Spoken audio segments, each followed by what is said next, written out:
Yo veo muy difícil que este gobierno logre hacer avances concretos en reformas demasiado grandes, demasiado contundentes durante este periodo de gobierno, porque es una coalición que no logran unirse, que no logran ponerse de acuerdo ni siquiera entre ellos mismos. Vemos constantemente las directivas de la centroizquierda que están pegándole al gobierno y con justa razón.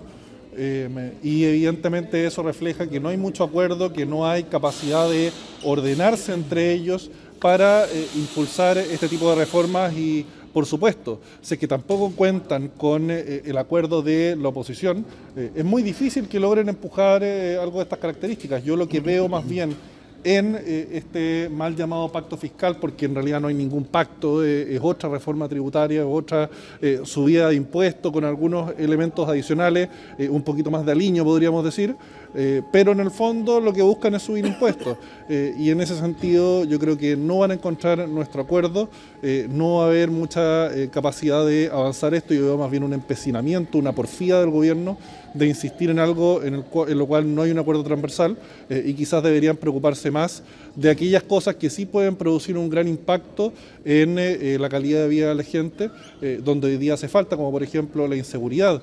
Resulta inentendible que después de los graves atentados que se han ido recrudeciendo en el sur de nuestro país, Interior siga resistiéndose a un estado de sitio.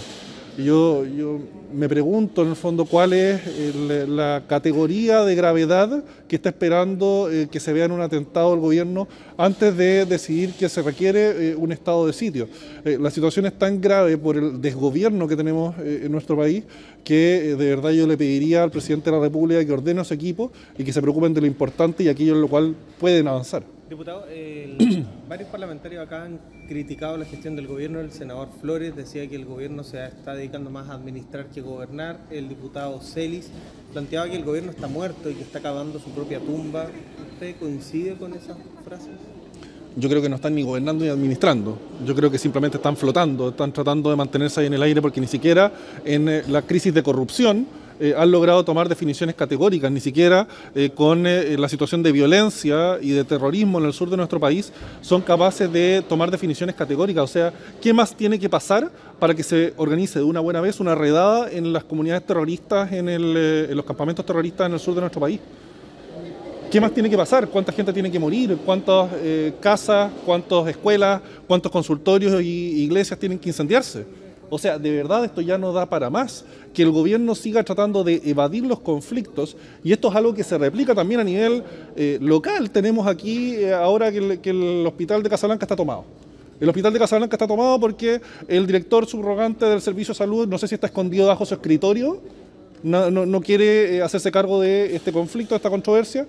Los conflictos gremiales siempre han existido. El problema es que aquí no hay nadie que se quiera involucrar. Ni el director de Servicio de Salud, ni la persona a cargo de la Seremía de Salud acá, ni la ministra de Salud. Nadie quiere meterse, nadie quiere hacer nada y eso se replica a todo nivel en este gobierno. Entonces, evidentemente, tal como dicen otros, el gobierno está muerto, tal como dicen otros, el gobierno no tiene línea clara, no están haciendo absolutamente nada, están flotando en el aire y pretenden que el problema se les acabe luego. Yo le recordaría al gobierno, todavía le quedan por lo menos un par de años de gestión, entonces tienen que ponerse un poquito los pantalones largos y hacerse cargo del desastre que está viviendo nuestro país hoy día. Que el presidente de la CPC pida también la renuncia del ministro Jackson, ¿cómo lo toma usted? Que ya no sea solo el mundo político, aunque hay una visión política. Yo creo que es la ciudadanía, es el país quienes están pidiendo la renuncia del ministro Jackson. Yo tampoco en el fondo soy muy fanático de que grandes empresarios o agrupaciones gremiales de grandes empresarios estén pauteando la política, pero aquí hay una presión transversal. Hay una presión transversal de todo el país porque el ministro Jackson está produciendo un daño muy grande. Está a cargo de uno de los ministerios más relevantes en nuestro país y es un ministerio que no tiene ninguna lógica, ninguna línea. No están logrando dar concreción ni siquiera a algo tan sencillo como levantar las oficinas locales de Mejor Niñez a lo largo de todo el país, que era un compromiso que tenía un plazo, que si no me equivoco ya está cumplido y fue un compromiso que se incumplió por parte de este gobierno. Entonces aquí tenemos una situación a todo nivel que no hay conducción por parte del gobierno y nuevamente lo que necesitamos es que el presidente de la República ordene a su equipo y les exija hacer su pega y eso hoy día no está pasando.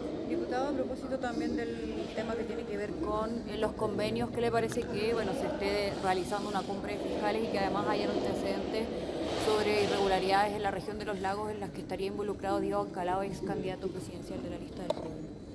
Bueno, se siguen destapando casos de corrupción, se siguen destapando escándalos con los convenios, tal como dijimos desde un comienzo. Al parecer este es un modus operandi de la izquierda, especialmente la izquierda radical en nuestro país, después de que este líder espiritual, podríamos decir Íñigo Errejón, vino desde España y los ilustró respecto de lo que había que hacer con las fundaciones. Al parecer ahí todos tomaron apunte y aplicaron este diseño a la perfección. Y aquí lo que estamos viendo, ya creo que el contador, estamos por sobre los 13.000 millones de pesos que estarían defraudados, que habrían sido defraudados al fisco, de recursos que estaban dirigidos a la gente más pobre y que fueron usados por activistas políticos para sus propios fines. Entonces, aquí de verdad el escándalo es de marca mayor. Las renuncias han sido muy exiguas, muy escasas en este gobierno. Parece que tenemos un gobierno, un sector político, el Frente Amplio, donde se acostumbra a que nadie se haga responsable de sus errores, que nadie se haga responsable de sus faltas, incluso de sus delitos. Un gobierno de la impunidad, podríamos decir. Y en ese sentido yo creo que aquí tiene que haber un cambio profundo. Yo agradezco que tengamos una fiscalía independiente, porque si el organismo investigador dependiera del gobierno, quizás ¿dónde estaríamos? Gracias a Dios tenemos una fiscalía independiente y que confío en que se van a llevar a cabo estas investigaciones, que errores como el que ocurrió hace pocos días del Consejo de Defensa del Estado no vuelvan a repetirse, y que aquí haya mucha celeridad, mucha seriedad en la investigación y que todos estos casos sean llevados a tribunales para que se apliquen las penas que correspondan según la legislación chilena. Bueno, nosotros lo que hemos visto por parte de este gobierno es una actitud muy reacia a aplicar todo el rigor de la ley en los casos de terrorismo.